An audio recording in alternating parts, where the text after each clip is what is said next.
नमस्कार, राधे राधे, राम राम और सबको मेरा सलाम। तो क्या हाल चाल है मेरे रसगुल्लों एंड रसगुल्लियों, कैसे हैं आप सभी लोग। आई नो मेहनत बहुत जोरोदारों से चल रही होगी क्योंकि अब बेटा कल पेपर है। साल भर हम लोग इंतजार रहते हैं और आज जिस समय आप ये मेरी वीडियो देख रहे हैं कल आप सेंटर पे होंगे, है ना।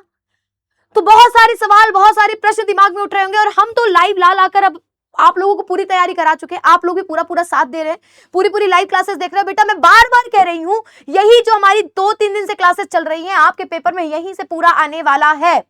चलिए एक डाउट और क्लियर कर देती हूँ। काफी बच्चों का ये रहता है कि मैम आप सब पढ़ा देती है लेकिन हमारा जो काव्य खंड है वो कैसे होगा, खंड काव्य, काव्य खंड जो आपके मुक्तिबोध वगैरह, त्याग पत्र वगैरह है, उनको कैसे किया जाए, उनके कुछ महत्वपूर्ण प्रश्न बता दीजिए ताकि हम पेपर में उसमें भी अच्छे से अच्छे नंबर ला सके, पूरे 5 नंबर। तो बेटा परेशान होने की जरूरत नहीं है, मैं यहाँ पर ले आई हूँ कुछ मोस्ट इंपॉर्टेंट प्रश्न। जैसा अगर आपका खंड काव्य या काव्य खंड मुक्तिबोध है, क्योंकि बच्चे काफी कंफ्यूज रहते हैं इस शब्द को लेकर, ठीक है। अगर आपका मुक्ति यज्ञ है तो मुक्ति यज्ञ में बेटा मुक्ति यज्ञ की कथा वस्तु आप लोगों को रेडी करना है जो कि लगातार पिछले वर्षों से पूछा गया है। या फिर देख लीजिए यहाँ पर 2025 में भी मुक्ति यज्ञ खंड काव्य के आधार पर बेटा नमक आंदोलन वाला जो कथा वस्तु है आपको वो लिखना पड़ेगा, लगातार पिछले वर्षों से पूछा जा रहा है। मुक्ति यज्ञ के खंड काव्य के आधार पर स्वतंत्रता संग्राम कविवरण प्रस्तुत कीजिए। या फिर मुक्ति यज्ञ खंड काव्य में वर्णित साइमन कमीशन के बहिष्कारी कथा पर प्रकाश डालिए। ये वो क्वेश्चन है जो मुक्ति यज्ञ के लिए बहुत ज्यादा जरूरी है। फिर उसके बाद आ जाता है कि मुक्ति यज्ञ खंड काव्य के आधार पर सन 1942 के विद्रोह की कथा अपने शब्दों में लिखिए। लेकिन मेरा मानना यह है कि आप ज्यादा से ज्यादा या तो कथा सार तैयार कर लीजिए या सारांश तैयार कर लीजिए या फिर जो कथा हमारे इसके प्रमुख नायक है या नायिका है उनका चारित्रिक चित्रण तैयार कर लीजिए। मोस्ट इंपॉर्टेंट होता है चारित्रिक चित्रण। जैसे यहाँ पर गांधी जी हैं, ठीक है, इनका चारित्रिक विशेषताओं पर प्रकाश डालना, ये ज्यादा आपको नंबर दिला सकता है। बाकी आपने कौन कौन सा तैयार कर रखा है मुक्ति यज्ञ में कमेंट बॉक्स में जरूर बता दीजिएगा। 5 नंबर का सवाल है, जैसे 2025 में लगातार चारित्रिक चित्रण पूरा पूछा जा रहा है, ठीक है। चलो फिर आगे चलते हैं। अगला हमारा आ जाता है बेटा, अगला हमारा आ जाता है सत्य की जीत। जिन जिन बच्चों की सत्य की जीत खंड काव्य है वो भी सेम कथानक कर लेंगे, किन्हीं मार्मिक प्रसंगों का वर्णन कर सकते हैं, किसी भी 2, ठीक है। द्रौपदी के चीरहरण की कथा का अपने शब्दों में बखान करना है, ये तो आप लोग खुद से बनाकर लिख सकते हो, है ना। ये तो आप लोग खुद से बनाकर लिख सकते हो, इसमें कोई दिक्कत नहीं है, ठीक है। खंड काव्य का कथासार अपने शब्दों में लिख दीजिए। सत्यजीत खंड काव्य कथा वस्तु पर प्रकाश डालिए। द्रौपदी चीरहरण कथानक का उल्लेख कीजिए, ठीक है। या फिर इसकी जो प्रमुख पात्र है, पुरुष पात्र कौन है, दुशासन के चरित्र की विशेषताएं बताएं। इसका जो प्रमुख पात्र है पुरुष पात्र दुशासन, उसकी चरित्र की विशेषता बतानी है तो आप इसको भी रेडी कर सकते हो। सेम एज इट इज हम आ जाते हैं रश्मि रथी पर। रश्मि रथी किस किस बच्चे का है कॉमेंट में जरूर बता दीजिएगा।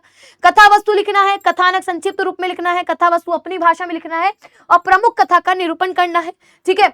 इसके प्रथम सर्ग की अपने शब्दों में लिखिए, सारांश लिखिए, प्रथम सर्ग का सारांश अपने शब्दों में लिखना है, तो ये वाला आप लोगों के लिए बहुत जरूरी है। रश्मि रथी के आधार पर श्री कृष्ण का चरित्र चित्रांकन कीजिए। अगर आपने रश्मि रथी का थोड़ा सा भी पढ़ा होगा, सारांश पढ़ लीजिए, देखो कैसे चीजें करनी है। सारांश पढ़ लीजिए, उसके बाद उसमें श्री कृष्ण के बारे में जो जो चीजें लिखी हैं आप उसको पॉइंटर्स में जाकर डाल दीजिएगा, ठीक है। प्रतिनायक चरित्र चित्रण करना है, खंड काव्य के नायक कौन है उसका चरित्र चित्रण करना है, ठीक है। तो ये आपका इंपॉर्टेंट होने वाला है। कुंती का चरित्र चित्रण आएगा जब अगर किसी महिला का आएगा, ठीक है, स्त्री का आएगा तो कुंती का पूछा जाएगा, ठीक है।